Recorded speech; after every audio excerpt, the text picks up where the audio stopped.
Seriously, it's kind of a struggle trying to find new and interesting ways to say welcome back without sounding like a cornball. All right, but anyway, welcome back. This is video number 2 today. Is it number 2? It might be. I don't know.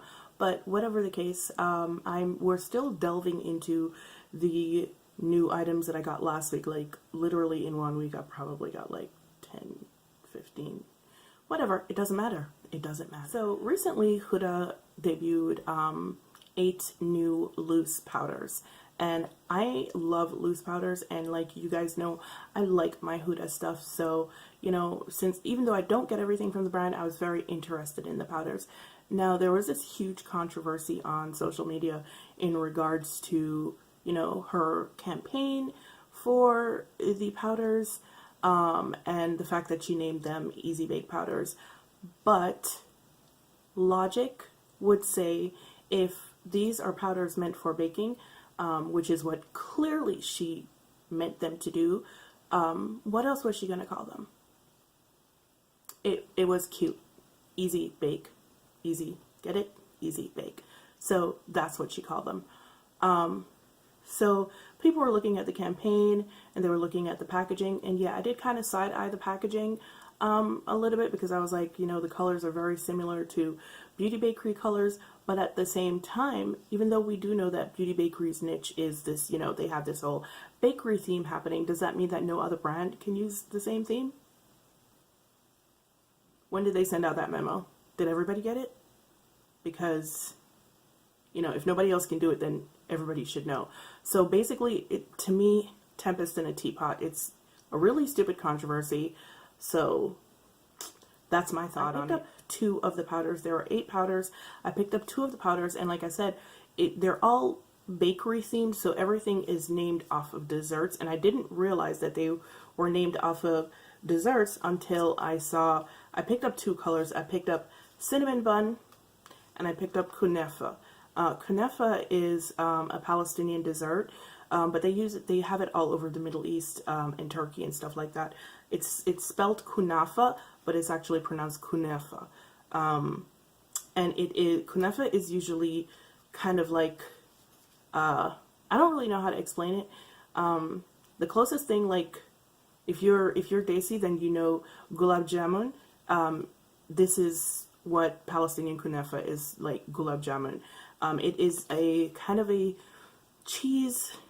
It's a sweet cheese that's baked, and then it's topped with phyllo dough. It's actually really, really good.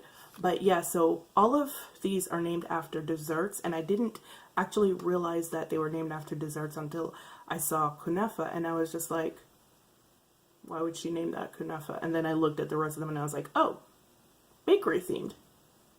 Anyway, sometimes I'm a little bit slow. I picked up these 2 shades and I actually haven't even opened the box yet, so I'm not quite sure what to expect. Like I said before, kunefa is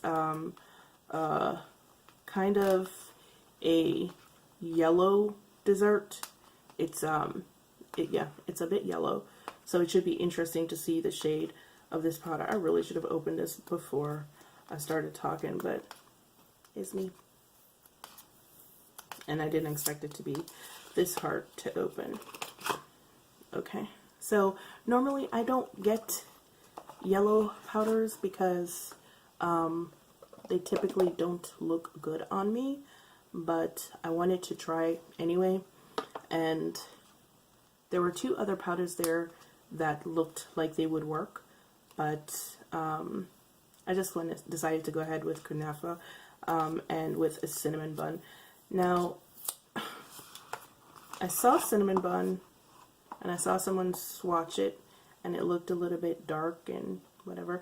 But one of the reasons why I did get kunefa and I did get cinnamon bun was because cinnamon bun looked a little bit dark and it looked a little bit red also, even though the description says that it's golden. And I figured one of them was going to be either too dark or too light, or too red, and I figured both of them I could mix them if I wanted to use them as finishing powders. Now, you guys know I don't really bake, but for the purposes of this video, I am going to actually bake today. should be interesting. But yeah, we'll see. We'll see what happens. So some quick stats on the Easy Bake Loose Baking and Setting Powder. What it is: an easy to use loose powder, perfectly curated for all skin tones to create an airbrush long-lasting complexion, blur the appearance of pores and fine lines, and hold makeup in place all day long. The Huda Beauty Easy Bake Loose Powders are inspired by Huda's strong belief that the technique of baking is a key step to creating a flawless finish while also ensuring long-lasting melt-proof makeup. Easy Bake is easy to use thanks to its unique powder net, which disperses a controlled amount of powder. This extremely light and silky texture blends seamlessly into the skin, leaving it matte with a hint of a sheen for a luminous finish that controls shine throughout it. Created 8 shades of Easy Bake packed with ultra-refined pigments to ensure the right fit for all skin tones. The powders work to subtly color correct and highlight different contours of the face, leaving a translucent veil of color on your skin. You can bake without the cake. Okay.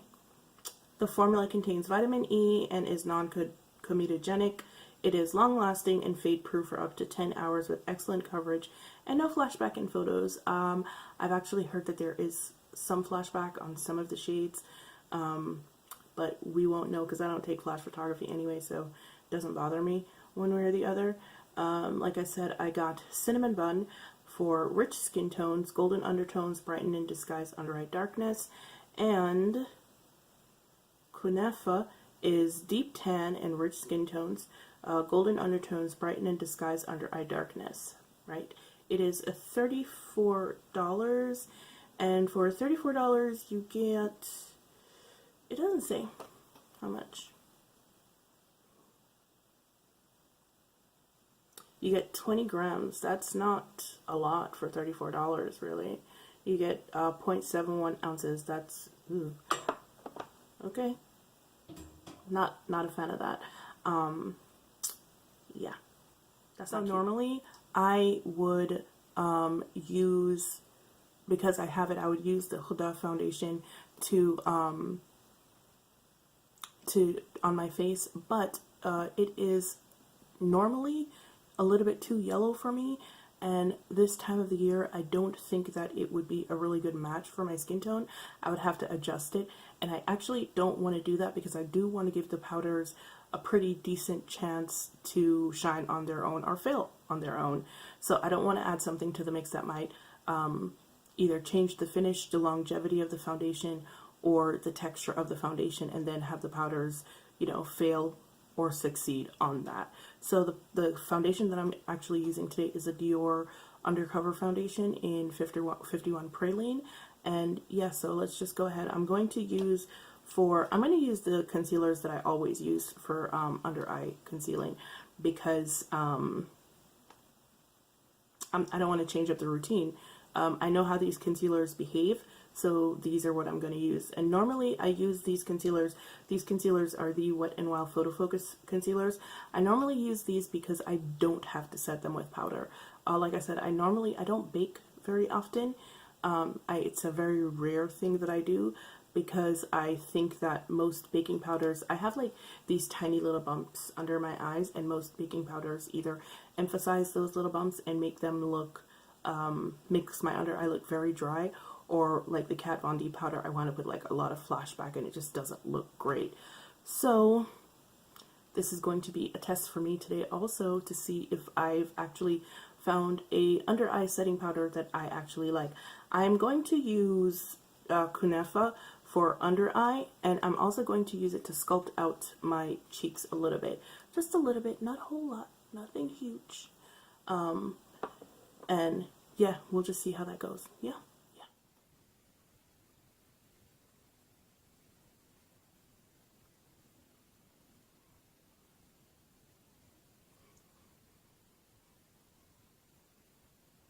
Okay, so I pulled you guys in a little bit closer so you can see what I'm doing. Did I say anything about the packaging? You know, it's like a cute square packaging. It has the same kind of snap thing like my Givenchy powders, where it has like a little, I don't know how to explain it, but it has like little lifts right here where when you put it on, it stays in place so it won't come unscrewed. So even if you throw it in a bag and it, you know, like whatever, the cap won't come unscrewed.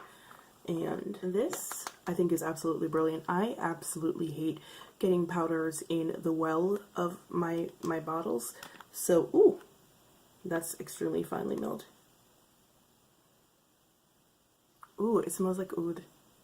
I know a lot of people don't like the oud scent, especially in the foundation, but I personally like it. I'm used to it, I guess, and I like it. But yeah, it smells like oud just like the foundation does. So if that was not your thing with the foundation, so this is what kunafa looks like. It is, let me do it again because I don't think you guys saw that. I was a little bit quick. It is a dark yellow powder and it has a sifter under here, a soft sifter. I'm going to put a little bit in the cap. See if I can get some out without getting the whole thing in there.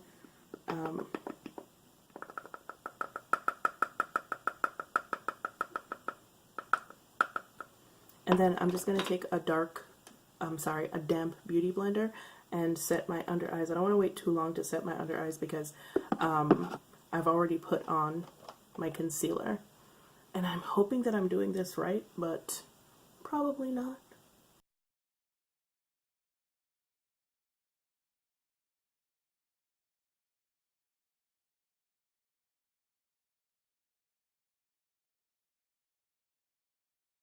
And then I'm just going to go over it with a dry beauty blender because I really do think that I messed that up.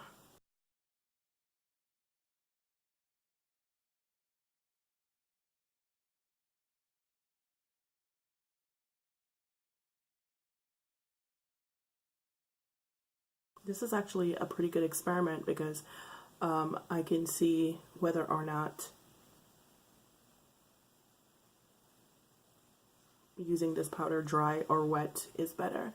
And so far, honestly, I prefer the side where it's dry. The powder just looks a lot nicer. So tip, don't use a damp beauty blender. Now I'm going to use the Sephora brush and I'm just going to kind of, what's that word? Sculpt, I guess. Sculpt out my, I've already used my my Givenchy bronzer. And I'm just going to try to use the Sephora brush because I want to see how the Sephora brush works with powders.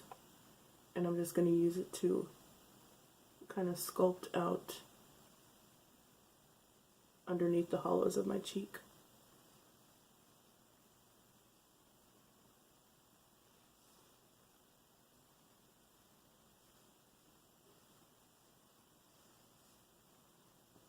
I love the freaking smell of this oud.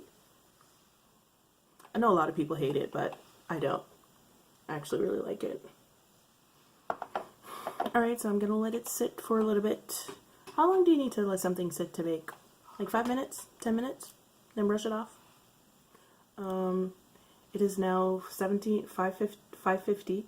And I'm going to let it sit for like 5 minutes and then brush it off. So I'll be right back. It's about a minute less than what I said I was going to wait. It is now 5:54.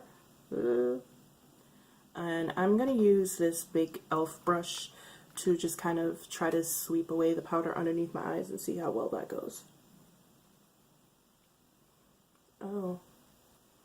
Okay, so it actually sweeps away really well, which is honestly not been my experience with a lot of under eye setting powders. Usually when I put them there, and also another reason why I don't bake, usually when I put them there, they just kind of stay there and clump.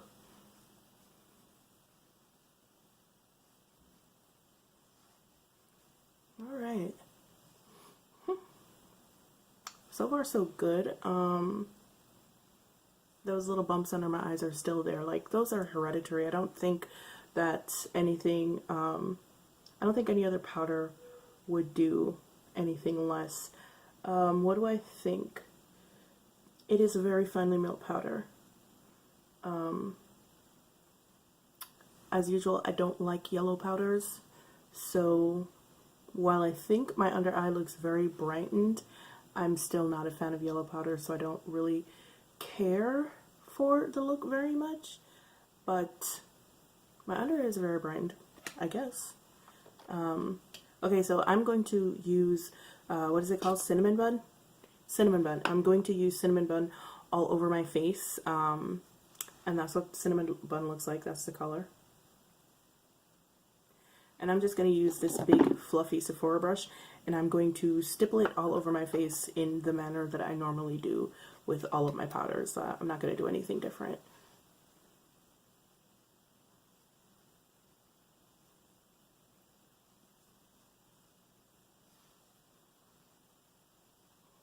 Okay, now cinnamon bun I like.